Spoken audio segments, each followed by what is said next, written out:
கதை ஆரம்பிக்கிறது நவம்பர் 12, 2010 இரவு 12 மணிக்கு கொஞ்சம் முன்னாடி. இரு போலீஸ் ஆபீசர்கள் திருச்சி காட்டின் ஒரு குறுக்கு வழியில கார்ல போறாங்க. அடடா, சட்டென்று கார் நின்னுச்சு, ஸ்டார்ட் ஆகல. என்னாச்சுன்னு பார்த்தா அதிர்ச்சி, ஒரு இளம்பெண் சடலம், மிக மோசமான நிலையில். ஐயையோ! 2 மணி நேரத்துக்கு அப்புறம் விசாரணை ஆரம்பம். சீனியர் ஆபீசர் ராம்குமார் ஒரு பயங்கரமான ரிப்போர்ட் வாங்கினாரு. அந்த பெண் சடலம் 3 நாள் முன்னாடி நடந்த ஒரு கேஸோட ஒத்து போகுது. முடி பின்னுக்கு இழுத்து கையில கட்டப்பட்டிருக்கு, தலை மேலே தூக்கி வைக்கப்பட்டிருக்கு. அதே மாதிரி அப்புறம் சென்னையில பாஷா அசிஸ்டன்ட் இன்ஸ்பெக்டரா ப்ரமோஷன். குடும்பத்தோட சந்தோஷமா கொண்டாட்டம். ஸ்பெஷல் கிரிமினல் இன்வெஸ்டிகேஷன் டிபார்ட்மெண்ட்ல சேர்ந்தாரு. உற்சாகம் அளவுக்கு மீறி இருக்கு. அவருக்கு மேலே இருக்கிற தர்ம அத்தனிதோ வேலை செய்ய சொல்றாரு. லோகன் நடராஜன் பெரிய அதிகாரி, கடுமையானவர், மரியாதைக்குரியவர், சிறந்தவர்களில் சிறந்தவர். அவர்கிட்ட பஷ் கத்துக்க போறாரு. அடேங்கப்பா! லோகன் நடராஜனுக்கு சந்தோஷமா இல்ல. ஆனா தலைமையகத்தோட உத்தரவு. சரி, 3 மாசம் பஷ்ஷோட வேலைய பார்க்கணும். பஷ் பழுவா இருந்தா உடனே வெளியே விடுறேன். அப்புறம் உள்துறை அமைச்சகத்திலிருந்து அதிர்ச்சி செய்தி.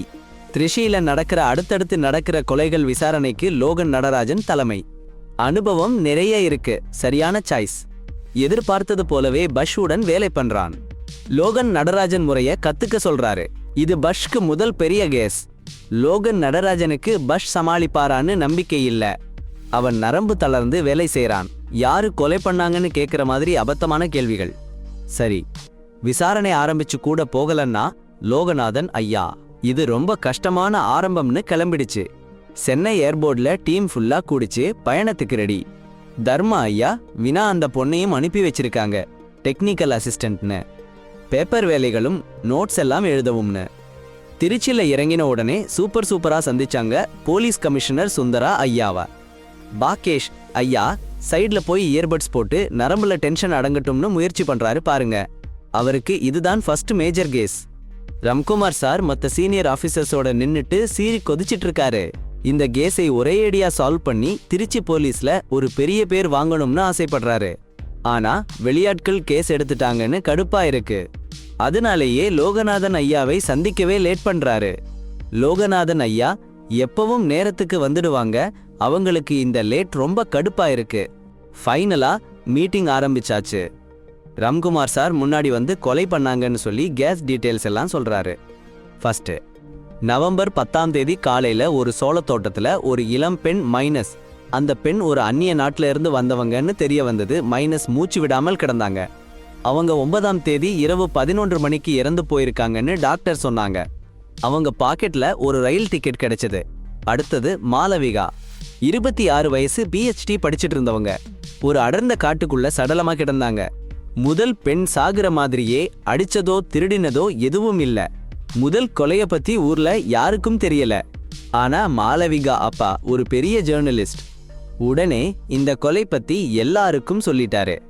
9 மணிக்கு ஃப்ரெண்டு வீட்ல படிச்சிட்டு இருந்தாங்கன்னு சொல்றாங்க. 4 கிலோமீட்டர் தூரத்துல அவங்க சடலம் கிடைச்சது. இருவருக்கும் எந்த சம்பந்தமும் இல்ல. இந்த கதையில லோகன் நடராஜன் ராம்குமார் உதவி வேணாம்னு சொல்லிட்டாரு. இதனால ராம்குமார் ரொம்ப கோவப்பட்டுட்டாரு. 3 பேரும் சேர்ந்து போறாங்க. டாக்டர் கிட்ட போய் ஆழமா விசாரிக்கணும். மார்க்குக்கு போற வழியிலே மார்க்ல பாஷா மைனஸ் அந்த புத்திசாலி ரீடர் மைனஸ் ஜான் டக்ளஸ் புத்தகத்திலிருந்து ஒரு கதை சொன்னாங்க. அடப்பாவி, 1974ல அட்லாண்டால நடந்த கொலை வழக்கு இப்போ நடக்கிற வழக்குக்கு ரொம்ப ஒத்து போகுது. ஆனா லோகன் அண்ணா பேய் பயந்த மாதிரி பொய் சொல்றாங்கன்னு சும்மா விட்டுட்டாங்க. மார்க்குக்கு போனாச்சு. லோகன் அண்ணா மட்டும் உள்ள போனாங்க. ஃபோரன்சிக் டாக்டரை பார்க்க, உடம்புல என்ன இருக்குன்னு தெரிஞ்சுக்கணும்னு ஆசை. பாஷாவும் வீணாவும் வெளியில காத்திருந்தாங்க. ஒருத்தரை பாருங்கன்னு பயந்துட்டாங்க.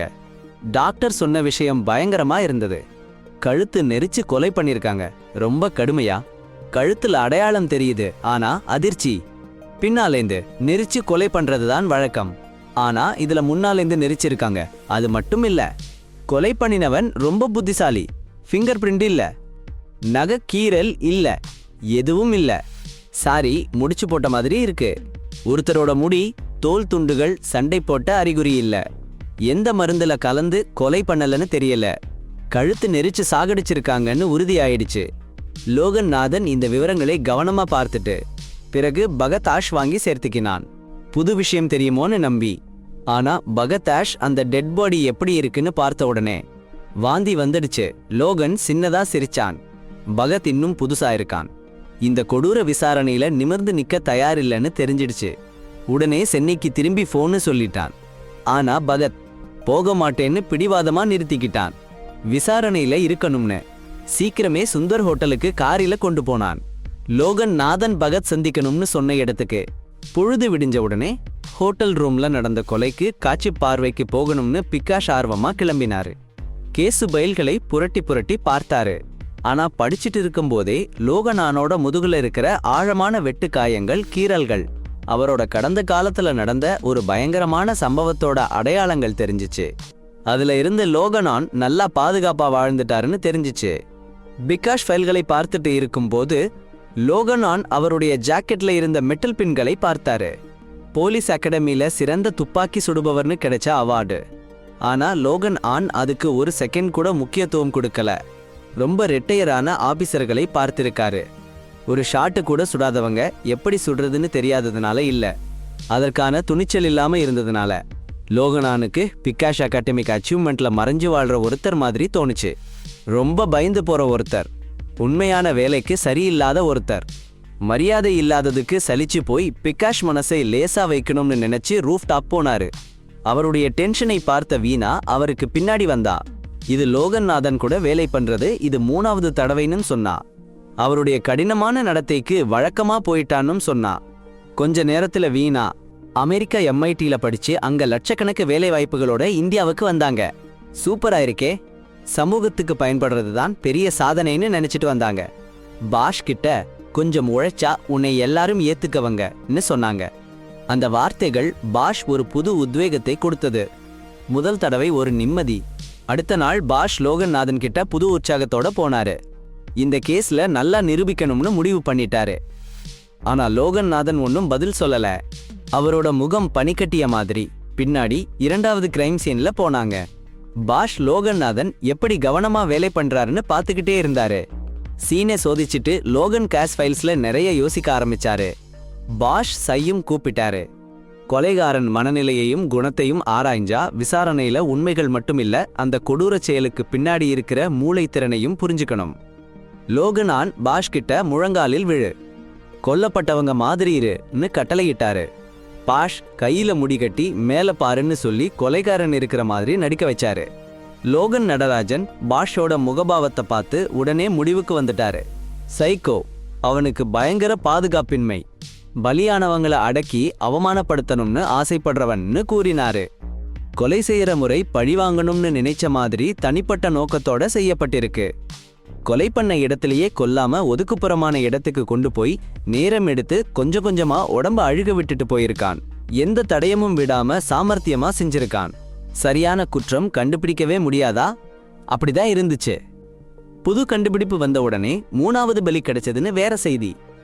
அடேங்கப்பா, டீம் புறப்பட்டு போச்சு. ஊர் சுத்தி நிறைய நடிகாரங்க, பத்திரிகைக்காரங்க கூட்டம். 3வது பலி இளம்பெண். நவம்பர் 16ஆம் தேதி பேம்புக்காட்டுல கிடைச்சா. லோகநாதன் எரிஞ்சு போயிட்டாரு. சரியா எப்ப சாவுன்னு கண்டுபிடிக்க முடியல. ஆனா பாஸ் சூப்பரா ஒரு தெர்மாமீட்டர் போட்டு அந்த பெண் மூளை வெப்பநிலையை சரி பார்த்தாரு. சாவுறதுக்கு 1 மணி நேரத்துக்கு 1 டிகிரி குறையும்னு சொன்னாரு. சாதாரணமா 37 டிகிரி இருக்கும். இவங்க மூளை வெப்பநிலை 25.5 டிகிரி தான் இருந்துச்சு. சட்டுன்னு பாஷ் கண்டுபிடிச்சிட்டாரு. நவம்பர் 15ஆம் தேதி இரவு 10 அல்லது 11 மணிக்கு சாகிறதுன்னு. லோகநாதன் பாஷ் கண்டுபிடிச்சதை பார்த்து அசந்து போயிட்டாரு. சூப்பர்னு சொல்லி போலீஸ் கமிஷனர் சந்திக்க போயிட்டாரு திருச்சியில. பாஷ் தனியா விசாரணை பண்ணிக்கிட்டே இருந்தாரு. 3வது பலியான சியோனி 26 வயசு, பாவம். பாஷ் கண்டுபிடிச்சான். அவ ஏழை குழந்தைகளுக்கு கொஞ்ச நேரம் பார்ட் டைம் டீச்சிங் பண்ணிக்கிட்டு இருந்தா. அடேங்கப்பா, சந்தேகம் வந்துச்சு. அந்த ஸ்கூல்ல போய் பார்த்தான். கொலையாளியோட கனெக்ஷன் என்னன்னு தேடி கேட்டப்போ ஒரு ஸ்டாப் சொன்னாங்க. சியோனியோட பைக் முந்தா நாள் பிரேக் ஆயிடுச்சுன்னு. உதவி பண்ண சொன்னாங்கன்னா அவ வேண்டாம்னு சொல்லிட்டு அவசரமா போயிட்டா. அட அப்படியா? பாஷ் உடனே சுந்தரத்துக்கிட்ட சொன்னாரு பைக் நம்பர் கண்டுபிடிக்கன்னு. நேரம் இல்லாம போனாரு ஒரு work shop. Car repair shop இருந்துச்சு. அந்த மெக்கானிக் சொன்னாரு சியோனிய பார்த்ததில்லைன்னு. ஆனா ஷாப் ஓனர் கிட்ட கேட்டு சொல்றேன்னு சொன்னாரு. அப்போ பாஷ் ஓனர் ரூம்ல போய் பார்த்தாரு. என்ன இருக்குன்னு பாருங்க. ஒரு பாட்டில்ல விதைகள், ஒரு ஹண்டிங் ரைபிள். அடேங்கப்பா! ஓனர் வந்ததும் சொன்னாரு சியோனியோட பைக் டேமேஜ் ஆயிடுச்சுன்னு. சரி பண்ண சொல்லிட்டு காலையில சியோன் அவங்க பைக் விட்டுட்டு இரவுல நடந்து போயிட்டாங்க. அப்புறம் பாஷ் ஒர்க் ஷாப் உரிமையாளர் கிட்ட போய் பார்த்தா அவரோட மார்பில்ல வேட்டை துப்பாக்கியில புதுசா தடயம் இருக்கு. அடேங்கப்பா! என்னாச்சுன்னு கேட்டா சியோன் போன அப்புறம் அவரு நண்பர்களோட காட்டு முயல்களை வேட்டையாட போயிருந்தாராம். சூப்பர்! சீக்கிரமா சுந்தரா காடு காப்பாளர் கிட்ட போய் சரி பார்த்தா ஒர்க் ஷாப் உரிமையாளர் அந்த இரவு வேட்டைக்கு போயிருந்தது உண்மைன்னு தெரிஞ்சிச்சு. சரியான ஆதாரம், அருமையா இருக்கு. அதே சமயம் லோகன் ஆன் ஒரு திட்டம் போட்டுட்டாரு. அடுத்த கொலை நடக்காம தடுக்க ராம் கமார் கிட்ட 10 பேட்ரோல் கார்களில் 40 ஆயுதம் ஏந்திய போலீஸ்காரங்க வேணும்னு கேட்டாரு. லோகன் ஆன் சொன்னாரு, தொடர் கொலைகாரங்களுக்கும் சின்ன திருடர்களுக்கும் மனநிலை ஒன்னா இருக்கும். ஆனா ஒரு வித்தியாசம் இருக்கு. திருடர்கள் பொதுவா வயசான பெண்களையே குறிவைப்பாங்க, ஏன்னா அவங்க பலவீனமா இருப்பாங்கன்னு. ஆனா தொடர் கொலைகாரங்க 20-30 வயசு பெண்களையே குறிவைப்பாங்க. லோகன் ஆன் உறுதியா சொன்னாரு, கொலைகாரன் 45 - 55 வயசுக்குள்ள ஒரு ஆணா இருப்பான்னு. பிறகு லோகன் ஆன் உதவி பண்ண போற போலீஸ்காரங்களை கூட்டி சொன்னாரு. நவம்பர் 9, 12, 15 இன்னும் 3 நாளைக்கு ஒரு கொலை. அடேங்கப்பா, ஒரு பேட்டர்ன் தெரியுது. அடுத்து நவம்பர் 18ஆம் தேதி கொலை நடக்க வாய்ப்பு இருக்கு. ஆனா அது வெறும் கணிப்பு தான். கொலையாளி மனசு மாத்திக்கலாம். 2 நாளைக்கு ஒரு கொலைன்னு மாத்தலாம். இல்லைன்னா ஒரு நாளைக்கு 2 பேரையும் கொல்லலாம். அதான் நவம்பர் 18ஆம் தேதி எல்லாத்திற்கும் ரெடியா இருக்கணும். போலீஸ்லாம் சாதாரண மக்கள் மாதிரி நடிக்கணும். எல்லா இடத்திலையும் நின்னுக்கணும். போலீஸ்னு தெரியக்கூடாது. கார்ல ஸ்டிக்கர் இல்ல, பேரிகேட் இல்ல. சந்தேகம் வரக்கூடாது. யாராவது குழந்தை காணாம போச்சுன்னு சொன்னா அல்லது ஏதாவது சந்தேகமா இருந்தா உடனே லோகன் கிட்ட சொல்லணும். இந்த நேரத்துல ஒரு பொண்ணு குப்பை போட போய் காணாம போச்சு. வீணா உடனே லோகன் நாதன் கிட்ட சொன்னா. நாதன் லேட்டா பண்ணல, சீக்கிரமா சுந்தரன் கிட்ட சொன்னாரு. அடுத்த காட்டுல தோட்டத்துல அந்த பொண்ணு கடைசியா பார்த்த இடத்தை சுத்தி சாரிங்க பல போலீஸ்காரங்களை அனுப்பி தேட ஆரம்பிச்சாங்க. அருகிலேயே சந்தேகமான கார் இருந்தது. அதோட டயர்களை சாரி பஞ்சர் பண்ணிட்டாரு. தோட்டத்துல தேடுறது உக்கிரமா நடந்துகிட்டு இருந்தப்போ வீணா ஃபோன் பண்ணி லோகநாதனுக்கு நல்ல ஒரு நியூஸ் சொன்னாங்க. அந்த பொண்ணு ஃப்ரெண்ட்ஸோட வெளியே போயிருந்து சேஃபா வீட்டுக்கு வந்துருச்சுன்னு. அதை கேட்டு அங்கிருந்து எல்லாரும் சாரி ஒரு பெருமூச்சு விட்டாங்க. ஆனால் லோகநாதன் கில்லரை பிடிக்கணும்னு நல்லா கவனமா இருந்தாரு. இன்னொரு பக்கம் பாஷ் ஒரு அந்நியமான சத்தம் கேட்டு போய பார்த்தா 2 பேர் ரொம்ப சகஜமா இருந்தாங்க. அவரு வேகமா அங்கிருந்து போயிட்டாரு. ஆனா அடுத்த நொடி காணாம போன அந்த பொண்ணோட உடம்பு கிடைச்சிடுச்சு. அதே கடத்தப்பட்ட பொண்ணுதான். அவங்க அப்பா சாரி அங்க வந்து அவங்க பொண்ணோட நிலையை பார்த்து ரொம்ப கஷ்டப்பட்டு அழுதாரு. பாஷும் லோகநாதனும் க்ளூஸ் தேடி முடியாம போயிட்டாங்க. அவங்க மனசுல அதிகமா நிராசை வந்துருச்சு. ஆனா அப்போதான் அடேங்கப்பா, லோகநாதன் திடீர்னு ஒரு விஷயம் நினைச்சிட்டாரு. அந்த புலம்பெயர்ந்த பொண்ணோட கொலைதான் கொலையாளியோட முதல் கொலை இல்லைன்னு. அதுக்கு முன்னாடி இன்னும் இது மாதிரி வழக்குகள் இருக்கலாம்னு. அப்புறம் 3 பேரும் 2001 10 வருஷத்துக்கு முன்னாடி வரைக்கும் இருக்கிற வழக்கு பதிவேடுகளை புரட்டி பார்க்க ஆரம்பிச்சிட்டாங்க. மணிக்கணக்கா தேடி பார்த்தாச்சு. வினா ஒரு அதிர்ச்சி தகவலை கண்டுபிடிச்சா. 236 நெறிஞ்சு கொலை வழக்குகள். ஆனா எல்லா வழக்குகளுக்கும் இப்போ இருக்கிற வழக்கோட ஒத்து போகல. கொலையாளியை பிடிக்க முடியல. நேரம் போய்கிட்டே இருக்கு. சரியா இப்படிதான் நடக்குது. பாஷ் திடீர்னு ஒரு விஷயம் நினைச்சிட்டாரு. அவரு படிச்ச ஒரு புத்தகத்துல பார்த்திருந்த ஒரு விஷயம். கொலையாளிகள் கொலை செய்யறதை நிறுத்திட்டு பல வருஷம் கழிச்சு மறுபடியும் கொலை செய்ய ஆரம்பிப்பாங்கன்னு. லோகநாதன் சத்தமா ஆமான்னு தலையாட்டிட்டாரு. சரிதான். சில சமயம் கொலையாளிகள் வெளியில இருந்து ஏதாவது பிரச்சனை வந்தா கொலை செய்யறதை நிறுத்துவாங்க, அப்புறம் மறுபடியும் ஆரம்பிப்பாங்க. இந்த கிடைச்ச புது தகவலால 70களுக்கு முந்தைய பழைய பதிவேடுகளை பார்க்க ஆரம்பிச்சாங்க. அங்க பாஷ் ஒரு விஷயத்தை கண்டுபிடிச்சா. 1973 1979 வரைக்கும் ஒரு பயங்கரமான சம்பவங்கள். 9 பேர், அதெல்லாம் பெண்கள். வயசு 40 - 60 வரை. ஆனா இப்போ இருக்கிற கேஸ்ல இருந்து ரொம்ப வேறுபாடு. இது லாகநாதன் சந்தேகிக்கிற அந்த கொலையாளி ஏன்னா அப்போ அவருக்கு வயசு குறைவு. அப்போ அவரு வயசான பெண்களை தான் குறி வச்சிருப்பாரு. சும்மா சின்ன ரிஸ்க்குன்னு நினைச்சு. ஆனா ஃபைல்களை நல்லா பார்த்தா ஒரு அதிர்ச்சி தகவல். 9 கேஸையும் ஒரே ஆபீசர் விசாரிச்சிருக்கிறாங்க, இன்ஸ்பெக்டர் ஜான் செபஸ்டியன். அந்த தகவல் கிடைச்சதும் லாகநாதன் உடனே அவரு பின்னால ஓடினாரு. சரியான விடை கிடைக்கணும்னு. அதே சமயம் பாயா ஷின்பினா கேஷ் ஃபைல்களை தேடிட்டு இருந்தாங்க. என்ன பேட்டர்ன் இருக்குன்னு பார்க்க. பேட்டர்ன் கிடைச்சா கேஸை சால்வ் பண்ணலாம். அவங்க பேட்டர்ன் தேடிட்டு இருக்கும்போது ஒரு விஷயம் கவனிச்சாங்க. 4வது பெண் கழுத்துல ஒரு சின்ன காயம். டாக்டரை கேட்டா அது ஒரு காயம்னு கன்ஃபார்ம் பண்ணினாங்க. அடப்பாவி ரத்தக்கட்டியா? ஒரு அபாயகரமான ரத்தக்கட்டியா? அதுவும் சரியா அடிச்ச மாதிரியா இருக்குன்னு டாக்டர் சொன்னாரு. டேய், நம்ம உடம்புல 32 ப்ரெஷர் பாயிண்ட்ஸ் இருக்குன்னு சொல்றாரு பாரு. அதுல ஒன்னு சரியா அடிச்சா 10 முதல் 15 வரை நிமிஷம் மயக்கம் வரும். கொலையாளி இணையத்துல இந்த டெக்னிக்கை கத்துக்கிட்டு இருக்கலாம். ஆனா 30 வருஷத்துக்கு முந்தைய கேஸ்ல புத்தகத்துல இருந்து கத்துக்கிட்டு இருக்கலாம்னு சந்தேகம். இந்த புது க்ளூவை வச்சு பாஷ் உடனே லைப்ரரிக்கு ஓடினாரு. 70 கேஸ்ல வந்த ஒரு புத்தகம், வைட்டல் பாயிண்ட் ஸ்ட்ரைக்ஸ். அதுதான் கொலையாளி யூஸ் பண்ணிருக்கலாம். அந்த புத்தகத்தை பார்த்து அவன் கொலை பண்ணிருக்கலாம். அதே நேரத்துல லோகன் ஜானோட வீட்டுக்கு போனாரு. ஜானோட மகன் கென்னடி சந்திச்சாரு. ஆனா ஜான் சில வருஷத்துக்கு முன்னாடியே இறந்துட்டாருன்னு சொன்னாரு. லோகன் சும்மா விடமாட்டாரு. அவரு சொன்னாரு, வாங்க, ஜான் கல்லூரி நாட்களில் ரொம்ப உதவி பண்ணாருன்னு சொல்லிட்டு லோகன் நாதன் பேச்சை கென்னடி பக்கம் திருப்பிட்டாங்க. அவரை பத்தி கூடுதலா தெரிஞ்சுக்கணும்னு ஆசைப்பட்டாங்க. கென்னடி சொன்னாரு, அவர் அப்பா டியூட்டில இருக்கும்போது கார்டியா கட்டாக்கால சாகிட்டாருன்னு. 1979 கல்யாணம் பண்ணாருன்னும் 3 மாசத்துக்கு முன்னாடி அவரு பொண்டாட்டி இறந்துட்டாங்கன்னு சொன்னாரு. அவர் மகன் பிரெட்டி டெல்லியில படிச்சிட்டு இருக்காருன்னும் கென்னடி ஒரு போட்டோகிராஃபர்னும் சொன்னாரு. வீட்டுல எல்லா இடத்துலயும் போட்டோஸ். பழைய கேமரா புதுசுனா மாதிரி பாதுகாப்பா வச்சிருந்தாரு. ஆனா லோகனான் ஆன் ஒரு போட்டோவை எடுத்த உடனே கென்னடி அதை தொடச்சிட்டாரு. அவருக்கு ஒரு பயத்துல நடுங்கிற மாதிரி இருந்துச்சு. அந்த நேரத்துல லோகனானுக்கு ஒரு விஷயம் புரிஞ்சிச்சு. கென்னடிக்கு ஆப்சசிவ் கம்பல்சிவ் டிசார்டர் இருக்குன்னு. சுத்தம், ஒழுங்கு, பர்ஃபெக்ஷன் எல்லாமே அவருக்கு ரொம்ப முக்கியம். லோகன் புரிஞ்சுக்கிட்டாரு கென்னடியோட அந்த கவனமா இருக்கிறது சாதாரண விஷயம் இல்லைன்னு.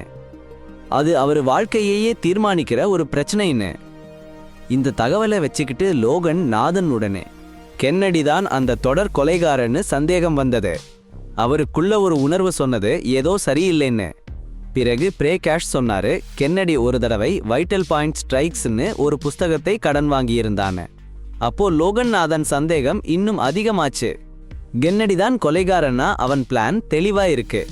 1979 அவன் பெரிய மாற்றம் கல்யாணம் பண்ணிக்கிட்டதுனால கொலைகள் நிறுத்தி வச்சான்.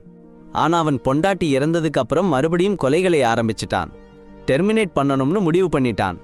லோகநாதன் ராம்குமார் கிட்ட வாரண்ட் இல்லாம கென்னடி வீட்டை சோதனை பண்ண அனுமதி கேட்டாரு. அதிகாரப்பூர்வமா செஞ்சா நேரம் போயிடும். லோகநாதன் அவ்வளவு நேரத்தை வீணாக்க மாட்டாரு. அவருக்கு ஒரு பிளான் இருந்தது.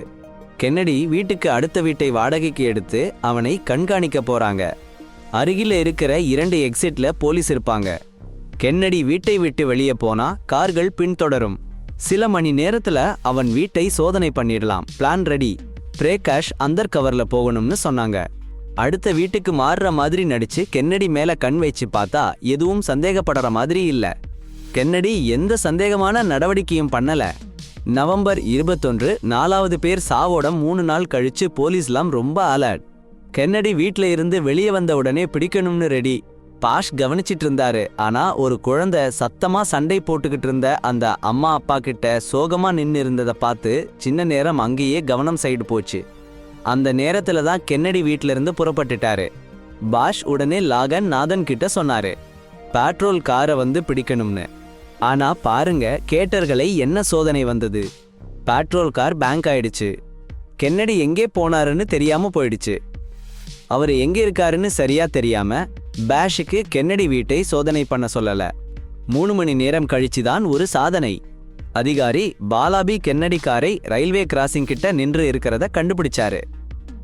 அமைதியா வேகமா பாலாபி காரை கிட்ட போனாரு.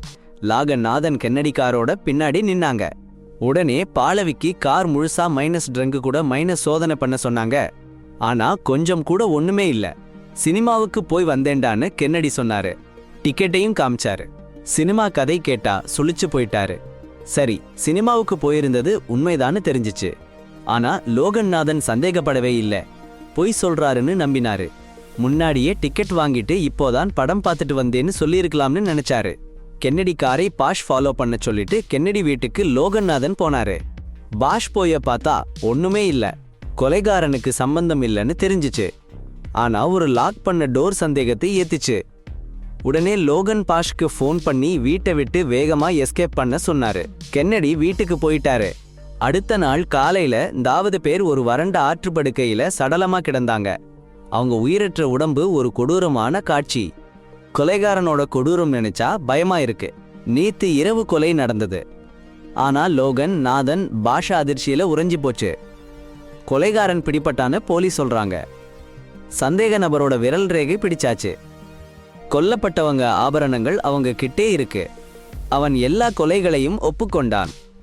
ஆனா லோகன், நாதன், பாஷா நம்பல. இந்த ஆளு சரியில்லை. ஒரு கொலையிலையும் திருட்டி இல்ல. அவன் சின்ன திருடன். போலீஸ் கேஸ் முடிச்சு மக்களை புரிய வைக்க அவனை வற்புறுத்தி ஒப்புதல் வாங்கியிருக்காங்கன்னு தோணுது. சஷாம்ல கேஸ் முடிஞ்சு போச்சு. சென்னைக்கு போங்கன்னு சொல்லிட்டாங்க. ஆனா அடுத்த நாள் காலையில மறுபடியும் ஒரு அதிர்ச்சி. பிடிப்பட்ட சந்தேக நபர் சாவடிச்சிட்டான். நம்ப முடியல. லோகன், நாதன், பாஷா ஏதோ சரியில்லைன்னு உறுதியா நம்புறாங்க. சந்தேகம் உறுதியாயிடுச்சு. கென்னடி கேஸ்ல அடங்காம ரகசியமா விசாரிக்க முடிவு பண்ணிட்டாங்க. உண்மையை கண்டுபிடிக்க தீர்மானிச்சிட்டாங்க. நவம்பர் 24ஆம் தேதி இரவு, அதாவது இறப்புக்கு 3 நாள் கழிச்சு, லோகன், நாதன், பரஷ் -3 பேரும் ஹாய் அலர்ட்ல. கென்னடி வீட்டை விட்டு வெளியே வர்றதுக்கு காத்திருந்தாங்க. கென்னடி வெளியே வந்தாரு. ஆனா சர்ப்ரைஸ், அருகில இருக்கிற கடைக்கு போறாரு. அந்த வாய்ப்பை பயன்படுத்தி லோகன் பரஷ் கிட்ட சொன்னாரு, கஸ்டமரா மாதிரி கலந்துரு, கென்னடிய பார்த்துடக்கூடாதுன்னு. ஆனா பரஷ் கலந்துறதுக்குள்ளேயே கென்னடி அவரை பிடிச்சிட்டாரு. கண்கள் சுருங்கி அடுத்த வீட்டுல இருந்துன்னு கண்டுபிடிச்சிட்டாரு. சிரிச்சுக்கிட்டே தன்னை அறிமுகம் பண்ணிக்கிட்டாரு. ஃப்ரெண்ட்லி ஜெஸ்டர்ல டின்னருக்கு வர சொன்னாரு. பரஷ் மறுத்தாலும் கென்னடி வற்புறுத்தினாரு. இதுதான் வீட்டை செக் பண்ண வாய்ப்புன்னு பரஷ் நினைச்சு சரின்னு சொல்லிட்டாரு. உள்ள போனதும் கென்னடி பரஷ் கிட்ட கதவை மூடி லாக் பண்ண சொன்னாரு. சின்ன விஷயம்தான், ஆனா பரஷ் சந்தேகப்பட்டாரு. அப்போ லோகன், நாதன் வெளியில காத்திருந்தாங்க. அடப்போங்கடா. வீட்டுக்குள்ள நுழைஞ்சாங்க பாருங்க. ஒரு அறை பூட்டி இருந்துச்சு, இப்போ திறந்திருக்கு. சந்தர்ப்பம்னு பாஷ் டாய்லெட் போறேன்னு சொல்லிட்டு அந்த அறைக்கு போயிட்டாரு. கென்னடி சமையல்ல பிஸியா இருக்காரு. Black and white photo develop பண்ற இடம் அது. ஆரம்பத்துல சாதாரணமா தான் இருந்துச்சு. ஆனா பாருங்க, ஒரு போட்டோ ஃப்ரேம் பின்னாடி ஒளிஞ்சிருக்கு. அடேங்கப்பா, 30 வருஷ கேஸ்ல கடைசி இரையா இருந்த 9வது பிடிச்சவங்க போட்டோ. அதிர்ச்சியா நிச்சயமா இருக்கும். அந்த நேரத்துல கென்னடி வந்து பாஷ் கழுத்துல ஒரு புள்ளியில அடிச்சு நினைவு இழக்க வச்சிட்டாரு. கட்டி கட்டி போட்டாரு. கதவை திறக்க போற நேரத்துல டோர் பெல். லோகநாதன் வந்தாச்சு. துப்பாக்கிய வச்சு நுழைஞ்சு பாஷ்ஜிய காப்பாத்திட்டாரு. கென்னடிய பிடிச்சு கை விலங்கிட்டாரு. அந்த ஃப்ரேம்ல இன்னும் 8 போட்டோ இருக்கு. ஏண்டா இவ்ளோ சஸ்பென்ஸ்? பார்த்துட்டு வியந்து போயிடுவீங்க.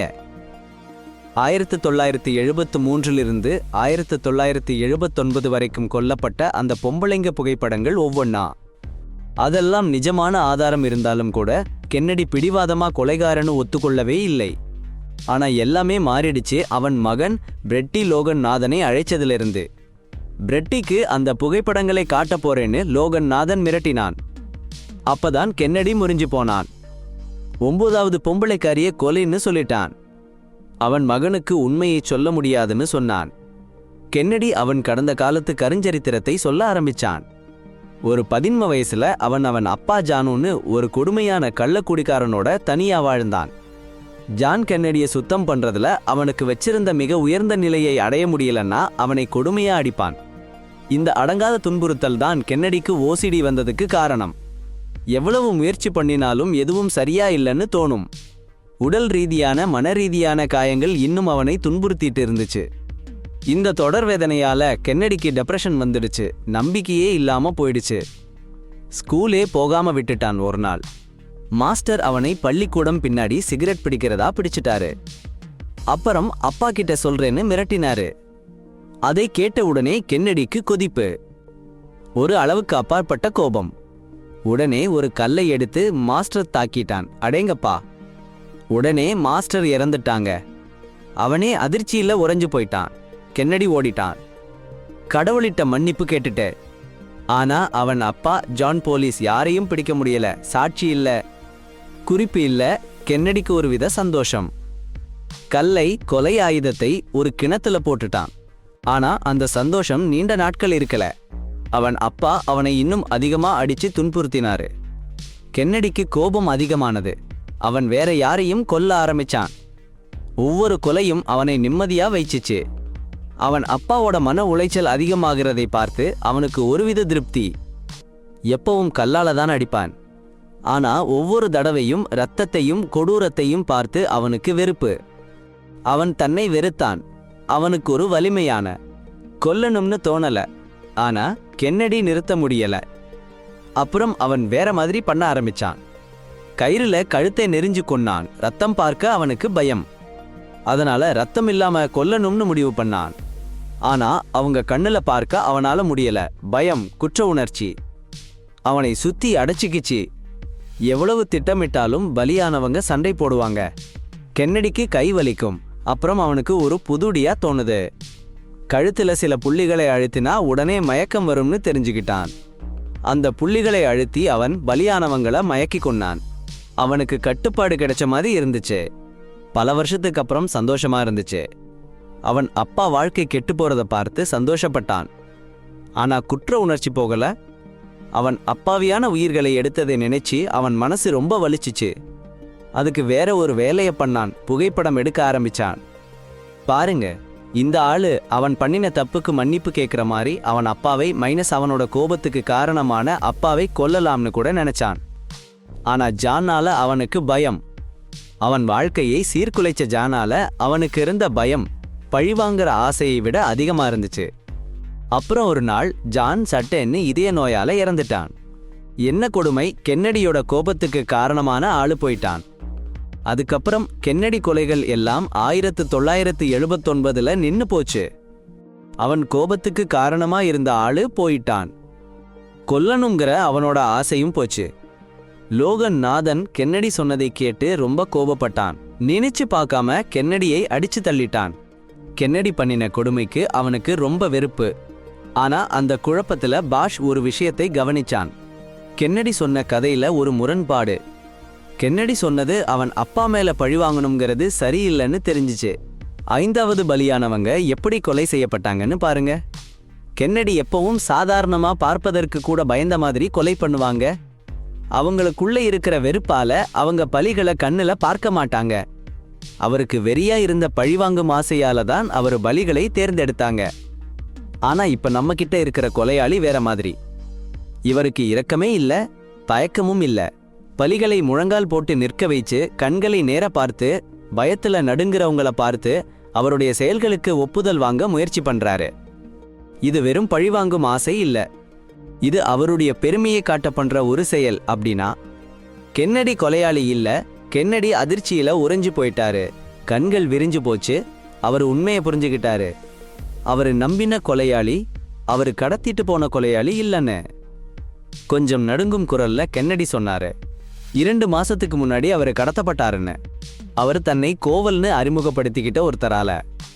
30 வருஷத்துக்கு முன்னாடி கோவலோட குடும்ப வேலைக்காரர் கென்னடியோட ஒரு பலியா இருந்தாங்கன்னு தெரிய வந்தது. கோவல் சகோதரர்களே, நான் நேரில் பார்த்த கொடூரமான கொலை. அது என்னை அதிர்ச்சியில ஆழ்த்திடுச்சு.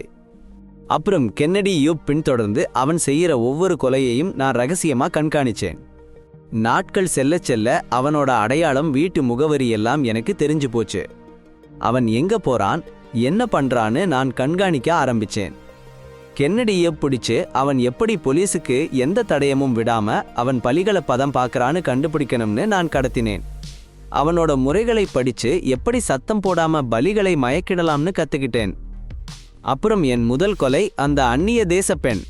கென்னடி பேச ஆரம்பிச்சான். அவன் குரல்ல அருவருப்பு. கொல்லுறதை நிறுத்திட்டேன். அவனுக்கு ஒரு நோக்கம் இருந்துச்சு, வன்முறை சுழற்சியை முடிவுக்கு கொண்டு வரணும்னு. ஆனா கோவல் வேற மாதிரி. அவன் ஒரு அசுரன், மிகவும் இருண்ட, எதனாலும் உந்தப்பட்டவன். அவன் ஒருபோதும் நிறுத்த மாட்டான். கோவல் எப்படி இருக்கான்னு எனக்கு தெரியாது. அவன் கண்கள் எப்பவும் அவங்க சந்திப்புல மறைஞ்சு போயிடுச்சு. கென்னடிக்கு கிடைச்சது கோவிலோட பயங்கரமான குரல் மட்டும்தான். ஆனா ஒரு விஷயம் கென்னடி மனசுல ஆழமா பதிஞ்சிருந்துச்சு. கோவிலோட கார், அது சாம்பல் கலர். ரிவர்ஸ் பண்றப்போ அது ஒரு வித்தியாசமான சத்தம் பண்ணும். குழந்தைங்க பொம்மைகள் சத்தம் போல, டபுள் ஃபேஷன்னு ஒரு நிமிஷம். அந்த சத்தம் அவருக்கு தெரிஞ்ச மாதிரி இருக்கு. வேலை செய்யும் இடத்துல ஒரு கார் ரிவர்ஸ் பண்றப்போ அதுதான் பிரேக் த்ரூ. எல்லா துண்டுகளும் சேர்ந்துடுச்சு. கென்னடி அவருடைய கடைசி எண்ணங்களை சொன்னாரு. கனமான மனசுல அடுப்பங்கரையில பூட்டு போட்டுக்கிட்டு கடந்த காலத்துக்கு பிராயச்சித்தம் பண்ணிக்கணும்னு ஒரு கணம் தீவிரமான துன்பத்துல கேஸ் ஓன் பண்ணிட்டாரு. அவருடைய மரணம் பயங்கரமான செயல்களுக்கு பிராயச்சித்தம் பண்ணும்னு நினைச்சு கென்னடிக்கு ஃப்ரெட்டிக்கு அவருடைய இருண்ட கடந்த காலத்தை பத்தி உண்மையை சொல்றது தாங்க முடியல. ஜெயிலுக்கு போறதை பார்க்கவும் அவருக்கு தாங்க முடியல. அவர் இறந்துட்டா குறைஞ்சது லைஃப் இன்சூரன்ஸ் ஃப்ரெட்டிக்கு போயிடும். அவருக்கு நல்ல வாழ்க்கைக்கு ஒரு வாய்ப்பு. அதே சமயம் கோவில் அமைதியான தனிமையான வாழ்க்கை வாழ்ந்தாரு. அவருடைய குடும்பத்துல இருந்த பழைய வீட்டுல தான தர்ம நிறுவனத்துல வேலை பார்த்தாரு. ஆனா அவருடைய மனசு அமைதியே இல்ல. அவனுக்குள் உமா நினைப்பு மைனஸ். அவனை விட்டு போன உமா நினைப்பு மைனஸ் எப்பவும் வேட்டையாடுது. கசப்புனா என்னன்னே அவனுக்கு தெரியும். உமா எப்பவும் அவனை இழிவு பண்ணுவா. அவனால அவளுக்கு போதுமானதா வாழ்க்கையை அமைச்சு தர முடியலன்னு சொல்லி அவனை சிறுமைப்படுத்துவா. அவன் குடும்பத்துல இருந்து கொஞ்சம் கொஞ்சமா வந்துச்சுன்னு சொல்லி அவன் தோல்வியை நினைவுபடுத்திக்கிட்டே இருப்பா. அவன் வேலையில மூழ்கி காலத்தை கடத்துறான். ஆனா போதாது. உமாவுக்கு அவங்க கல்யாணத்துல சந்தோஷமே இல்ல. அவள் அவனை ஆண்டாள், அடக்கி ஒடுக்கினாள், சின்ன பையன் மாதிரி நடந்துக்க சொல்லி அடிமைப்படுத்தினாள். உமாவோட கோபம் கோவலையும் தாண்டி அவன் பெற்றோரையும் சாடிச்சு. அவங்க அவனை நல்லா வளர்க்கலன்னு குற்றம் சாட்டினாள். அவளோட அப்பா அவளை இந்த கல்யாணத்துல கட்டாயப்படுத்தினதால அவளுக்கு கோபம். சமுதாயத்துல மரியாதைன்னு சொல்லி கஷ்டத்தை மட்டும் கொடுத்தாங்க. உமாவுக்கு வசதியான வாழ்க்கை வேணும்னு ஆசை. ஆனா பணப்பிரச்சனையில அவள் சிக்கிக்கிட்டா. அவளோட கசப்பு நாளுக்கு நாள் அதிகமாச்சு. அவன் மனைவியோட வேற ஆம்பளையோட கள்ள தொடர்பு கோவில்லே கண்ணுக்கு தெரியாம நடந்துச்சுன்னு கண்டுபிடிச்சான். அது அவனுக்கு ரொம்ப வலி தந்தது. அவன் உள்ளத்துல ஒரு கருங்கால கோபம் எரிஞ்சுது. உமா வையும் அவளோட காதலனையும் கொல்லணும்னு அவன் கனவு கண்டான். எங்கே இருந்தாலும் சரி, அவனுக்கு பெண்கள் மேல உள்ள வெறுப்பு நாள் முதல் நாள் அதிகமாகி ஒரு பிடிவாதமா மாறிடுச்சு. அந்த நைட் அவன் அடுத்த ஸ்டெப் எடுக்க ரெடியானான். நல்ல ஆடை அணிஞ்சு ஆயுதங்களை சேகரிச்சு அவன் அடுத்த பலியை வேட்டையாட போனான். அதே சமயம் பாஷ் லோகநாதன் அவனை வலை வீசி பிடிக்க வந்தாங்க. காரியில இருந்து கேட்ட அந்த விசித்திரமான குழந்தை பொம்மை சத்தம் எங்கிருந்து வருதுன்னு கண்டுபிடிக்க ஒர்க் ஷாப்புக்கு போனாங்க. மெக்கானிக்க சரியா கோவில் எங்க இருக்கான்னு சொன்னாரு. அவங்க அவன் வீட்டுக்கு போனாங்க. வீடு காலியா இருந்துச்சு. ஆனா ஒரு படமா இருந்துச்சு. இதாவது பலியோட புகைப்படம். அவங்க முகம் அவங்களை பார்த்துட்டு இருந்துச்சு. அதோட ஒரு குறிப்பு. அதுல ஒரு பெயர், முருகன் செல்வன், கோவலோட உண்மையான பெயர். அப்ப பாஷோர கஃபே ரசீது புதிரோட ஒரு பகுதி. ஒரு நிமிஷம் கூட யோசிக்காம சந்தேக நபர்கிட்ட போகலாம்னு முடிவு பண்ணிட்டாங்க. கஃபாக்கு போற வழியில லோகன் ஒரு முக்கியமான விஷயம் தெரிஞ்சுது. எல்லா பலியானவங்கம் குழி இருக்கு. செல்வின் மனைவி ஊமாவுக்கும் குழி இருக்கு. அடேங்கப்பா, காரணம் புரியுது. செல்வின் சும்மா பெண்களை கொல்றது இல்ல, அவங்களை அவன் மனைவியா பாக்குறான். முழங்காலில் மண்டியிட்டு கண்ணுல கண்ணு வச்சு பார்க்க வச்சு மன்னிப்பு கேட்க வச்சு அவனுக்கு கிடைக்காத மரியாதையை அங்கீகாரத்தை வாங்கிக்கிறான்.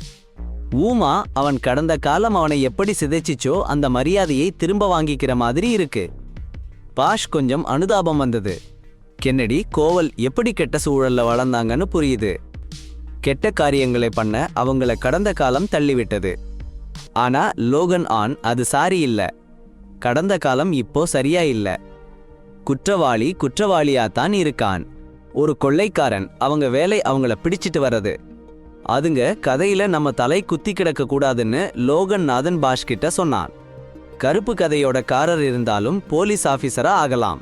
அதுங்க பாடு அதுங்க வேலைய பாதிக்காதுன்னு பாஷ் லோகன் நாதன் சொல்றத கேட்டுட்டு அவன் பின்னாடி இருக்க காயங்களை பத்தி யோசிச்சான்.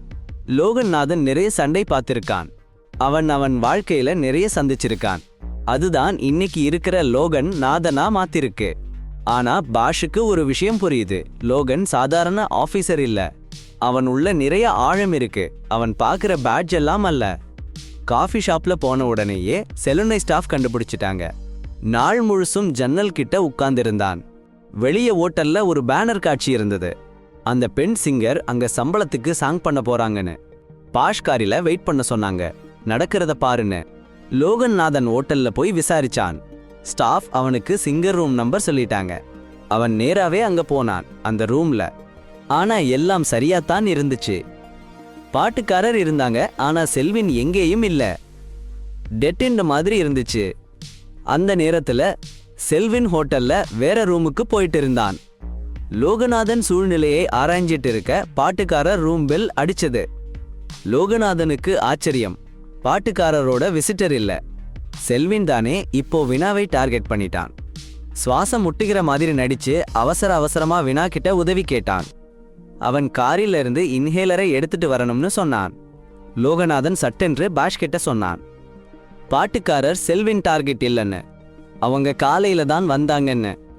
செல்வின் பல நாளா அவன் டார்கெட்டுகளை கவனிச்சிட்டு இருந்தான்னு தெளிவா தெரிஞ்சிச்சு. வினாதான் செல்வின் டார்கெட்னு தெரிஞ்சிச்சு. பாஷ் காஃபி ஷாப்ல போய் வேற இடத்துல நின்னு சுத்தி பார்த்தான். அப்பதான் அவனுக்கு புரிஞ்சிச்சு. செல்வின் ரோட்டுக்கு எதிரில் இருக்கிற வேற ஹோட்டலை பார்த்துட்டு இருந்தான். பாஷுக்கு ஞாபகம் வந்துச்சு. அந்த ஹோட்டல் ரூஃப்டாப்ல வினா கிட்ட பேசியது கட்டிடம். அந்த பொண்ணுக்கும் டிம்பிள்ஸ் இருந்துச்சு. ஒரு ஸ்கட்டிய மாதிரி அவனுக்கு திடீர்னு புரிஞ்சு போச்சு. சொல்லிடணும். உடனே வயாபெரஷ் ஃபோன் பண்ணினான். ஆனா ரொம்ப லேட். ஃபோன் கனெக்ட் ஆகும்போது செல்வின் அவளை அள்ளிட்டு போயிட்டான். பெரஷும் லோகன் நடனும் அவர்களை தேடி அலைஞ்சாங்க, கண்டுபிடிச்சாங்க. ஒரு காலியான கட்டிடம், கொடூரமான இருட்டு, அங்கே வவ்வால்கள் சத்தம் கேக்குது. பெரஷும் லோகன் நடனும் அங்கே ஓட்டி போனாங்க. ரத்தம் கொதிக்குது வினா. அவள் அந்த கட்டிடத்துல அருகில் உயிர் இல்லாமல் விழுந்து கிடந்தாள். லோகன் நடன் அவளை நோக்கி போனான். ஆனா செல்வின் அவன் நிழல்ல இருந்து வந்தான். அவன் லோகன் நடனை அடிச்சான், கொடூரமா அடிச்சான். அவன் திடுக்கிட்டான். போராட்டம். செல்வின் லோகன் நடனை பிடிச்சி அவனோட சிக்னேச்சர் மூவ்ல அவனை மயக்கி போட்டான். லோகன் நடன் போனாச்சு. பெரஷ் மட்டும்தான் இருக்கான். அவன் எதிரில் செல்வின். சாரி, ஒருத்தன் மட்டும் தனியா இருக்கான்.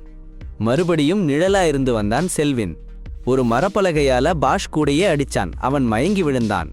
ஆனா தன்னால முடியும்னு தீர்மானமா இருந்தான். கண் முன்னாடி மங்கலானா இருந்துச்சு. எதிர்த்து போராட முயற்சி பண்ணான்.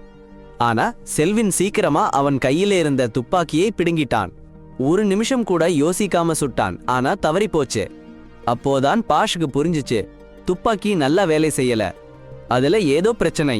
அந்த வாய்ப்பை பயன்படுத்தி பாஷ் கல்லை எடுத்து சான் மேல போட்டு அடிச்சான். சான் ரொம்ப கஷ்டப்பட்டான்.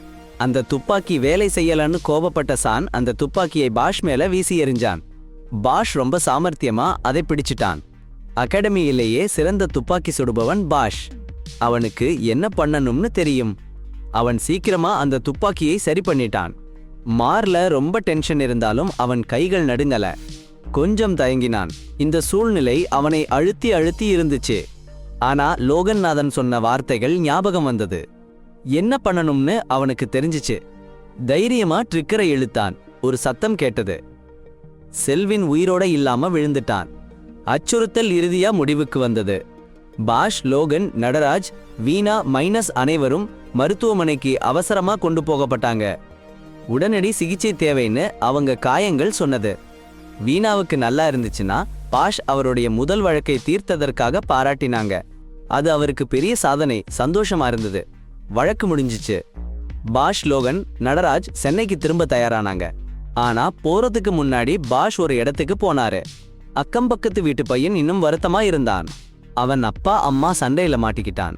அப்போ பாஷ் அவனுக்கு ஸ்மால் மியூசிக் பிளேயர் ஹெட்ஃபோன் கொடுத்தாரு, சத்தத்திலிருந்து ஓய்வு கிடைக்கட்டும்னு. அவங்க சண்டையில தலையிட்டு பிள்ளைங்க எதிர்காலத்துல பெற்றோர் பொறுப்புன்னு சொன்னாரு. அதுக்கு பிறகு அந்த பையன் அம்மா வந்தாங்க. அம்மா பையனை கட்டி போனவந்த அந்த காட்சி அருமையான நல்லா இருந்தது. லோகன், நடராஜ் கண்கள் கலங்கின. விமான நிலையத்துக்கு போற வண்டியில லோகன், நடராஜ், பாஷ் காட்டின தைரியத்தை பத்தி யோசிச்சாங்க.